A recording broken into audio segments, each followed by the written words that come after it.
అంటే ఏ స్కామ్ వదిలిపెట్టలే.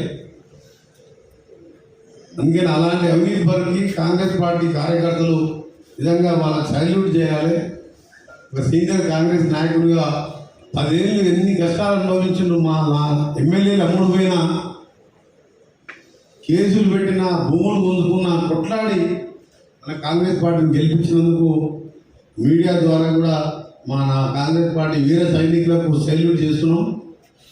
ఎందుకంటే ఆయన ఏమనుకుంటే దొంగలు, లంగలు, దోచుకున్న వాళ్ళు, అవినీతి పనులు ఎంతమంది టికెట్ ఇచ్చారో అందరు సిట్టింగ్ ఎమ్మెల్యే టికెట్లు ఇచ్చి మనిషికి 40 కోట్లు ఇచ్చి పంపించిండు. ప్రజలు, తెలంగాణ ప్రజలు ఎంత చైతన్యవంతులు అంటే రజాకారాన్ని తరిమి కొట్టిన వీర వనితలను పుట్టిన గడ్డ ఇది. రావి నారాయణ రెడ్డి వారి లాంటి వారు మొట్టమొదటిగా గెలవెత్తింది మా భువనగిరి జిల్లా మీదకి వెళ్ళి. అలాంటి వారి ముందు ఈ రజాకారం పెద్ద లెక్క కాదు కాబట్టి మన బుద్ధి చెప్పింది ఎన్నికల్లో. అందుకనే కనీసం 2-3 స్థానాలను డిపాజిట్ తెచ్చుకోవాలి అని చెప్పేది బస్సు యాత్రను బయలుదేరి కాంగ్రెస్ పార్టీ మీద, ముఖ్యమంత్రి మీద 10 ఏళ్ళు ముఖ్యమంత్రి చేసిన వాడు ఇష్టం ఉన్నాడు మాట్లాడుతున్నాడు. అందుకని మన ఎన్నికల కమిషన్ కూడా 2 రోజులు బ్యాన్ పెట్టింది. 70,000 పుస్తకాలు చదువుతున్న పెద్ద మనుషులు 10 ఏళ్ళు ముఖ్యమంత్రిగా ఉండి ఆ భాష మాట్లాడొచ్చాను.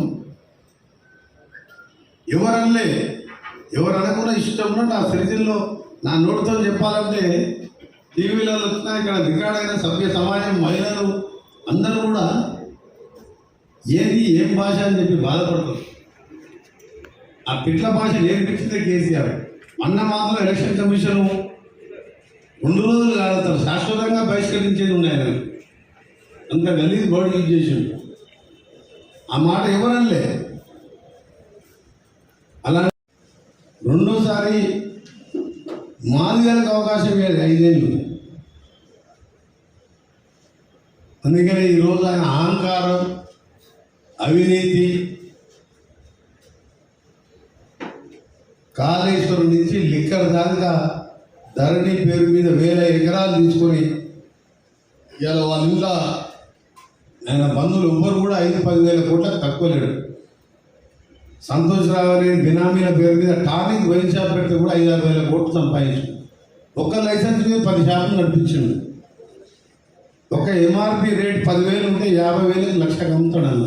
మేడం హైదరాబాద్ కూడా తెలంగాణ ఇచ్చి ఆంధ్రాలో ఇవాళ వార్డు మెంబర్ లేడు. ఇప్పుడు జరిగే ఎన్నికల్లో కూడా ఒక సీటు గెలవదు. అలాంటి పార్టీని గెలిపించాలని మీ ద్వారా ప్రజలందరికీ కూడా ఎక్కువ సీటు గెలిపించి 14-15 సీట్లు గెలిపించి ఒక సుస్థిర ప్రభుత్వాన్ని ఏర్పాటు ఇంకా కూడా రాబో 5 సంవత్సరాలే కాదు, మరొక 5 సంవత్సరాలు తెలంగాణ ఇచ్చిన పార్టీగా మాకు అవకాశం ఇవ్వాలని, మీరు ఎక్కువ పార్లమెంట్ సీట్లు గెలిపించాలని మీడియా మిత్రులు కూడా మీ అందరికీ తెలుసు. మీకు ఇల్లు కట్టిస్తా అన్నాడు. మీ జర్నలిస్టుల అసోసియేషన్కి 100 కోట్ల రూపాయల రివాల్వింగ్ ఫండ్ అన్నాడు. అడ్వకేట్లకు 100 కోట్ల రివాల్వింగ్ ఫండ్ అన్నాడు. ఔటర్ రింగ్ రోడ్డు మీద 5,000 ఇల్లు కట్టియాలన్నాడు. జర్నలిస్ట్ అందరికి బ్రహ్మాండం కళ్ళు తిరిగిపోయేటట్టు నేనే దగ్గర చేసుకొని కూర్చొని కడతానండి మీకు కూడా ఇల్లు. జర్నలిస్టులకు వరంగల్ అయితే చెప్పిందంటే ఒక గేటెడ్ కమ్యూనిటీ కడతా.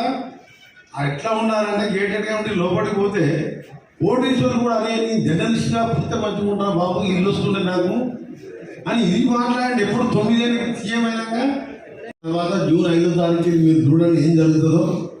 తెలంగాణ భవనంలో తాళం వేసి ఆ పార్టీ అనేది ఉండదు. కాబట్టి మీ అందరికీ మీ ద్వారా మరొకసారి చాలా విషయాలు ఉన్నా. నాకు మళ్ళీ 4 గంటలకి నల్గొండలో ర్యాలీ ఉన్నది, మన తర్వాత తుంగతుర్తికి పోయేది ఉన్నది. అయినా సరే కొన్ని విషయాలు మీ ద్వారా కూడా ప్రజలు చెప్పాలి. ఎందుకంటే పార్లమెంట్ ఎన్నికల్లో డోర్ టు డోర్ తిరగలేదు. ఇదే సరైన వేదిక. మీరు కూడా నాకు అవకాశం కల్పించినందుకు మీకు చాలా ప్రత్యేకంగా ధన్యవాదాలు ప్రెస్ క్లబ్ వారికి.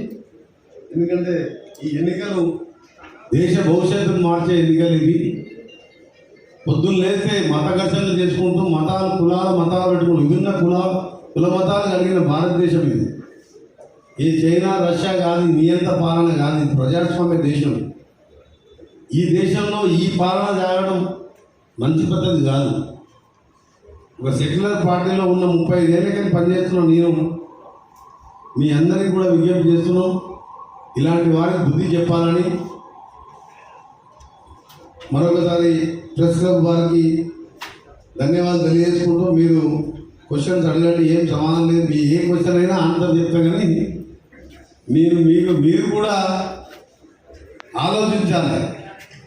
ప్రెస్ వాళ్ళ గురించి నేను మొదటిసారి ముఖ్యమంత్రి అయినప్పుడు నేను ఫస్ట్ 1-2-3 నెలలు నేను అన్నది తెలంగాణ కోసం కొట్లాడి, సరే దళితులు చేయకున్నా సరే, ఆయన తెలంగాణ దొంగ దీక్ష చేసిండో, ఆయన తెలంగాణ ఉద్యమంలో ఆయన పాత్ర ఏందో అందరికీ తెలుసు.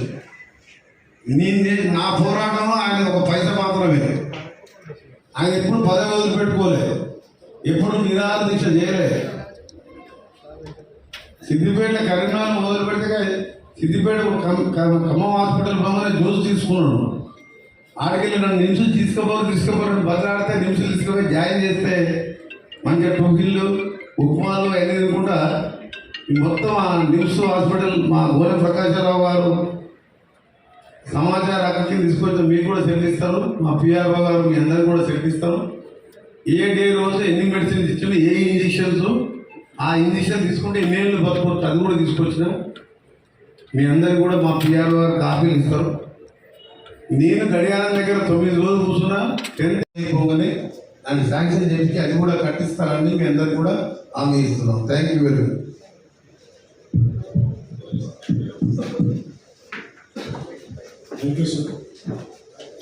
Thank you sir.